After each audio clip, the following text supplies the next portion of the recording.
flicked back to Theo, whose right hand was closing and opening convulsively over the hilt of his sword. "Gloating over one's enemies is a simpleton's revenge," said the old earl.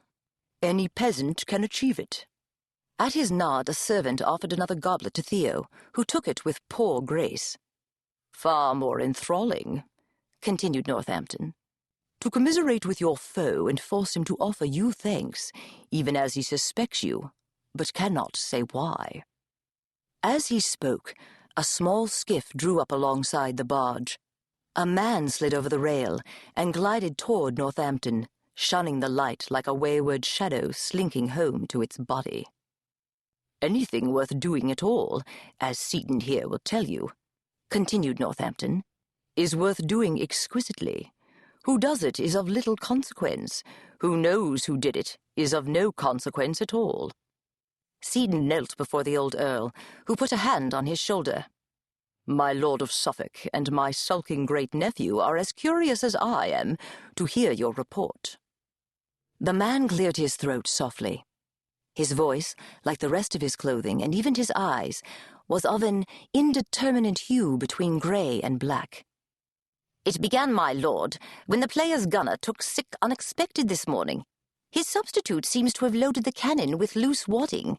One might even suspect it had been soaked in pitch." His mouth curved in what might have been a sly smile. "Go on," said Northampton with a wave. "The play this afternoon was a relatively new one, called All is True, about King Henry VIII. "Great Harry," murmured Suffolk, trailing one hand in the water. "The old Queen's father. Dangerous territory." "In more ways than one, my lord," answered Seaton. "The play calls for a masque and a parade, including a cannon salute. The gun duly fired, but the audience was so taken with the flummery on stage that no one noticed sparks landing on the roof. By the time someone smelled smoke, the roof thatch was ringed with fire, and there was nothing to do but flee." "Casualties?" "2 injured." His eyes flickered toward Theo. "A man called Shelton." Theo started. "How?" he stammered. "Hurt how?" "Burned. Not badly, but spectacularly. From my perch, a fine one if I may say so, I saw him take control of the scene, organizing the retreat from the building. Just when it seemed everyone had got out, a young girl appeared at an upper window, a pretty thing, with wild dark hair and mad eyes. A witch child, if ever I saw one. Before anyone could stop him, Mr. Shelton ran back inside. Minutes passed, and the crowd began to weep, when he leapt through a curtain of fire with the girl in his arms, his backside aflame.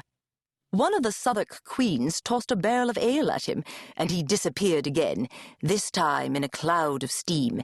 It turned out that his breeches had caught fire, but he was, miraculously, little more than scorched. "Where is he?" cried Theo. "Why have you not brought him back with you?" "I hardly know the man, my lord," demurred Seaton. "And besides, he's the hero of the hour.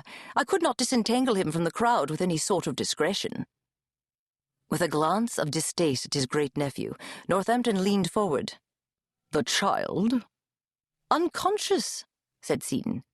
"Pity," said the old earl.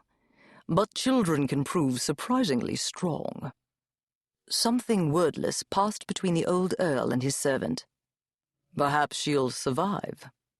"Perhaps," said Seaton. Northampton sat back. "And the gunner?" Once again Seaton's mouth curved in the ghost of a smile. "Nowhere to be found."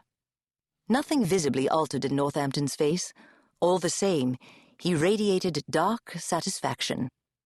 "It's the globe that matters," fretted Suffolk. Seaton sighed.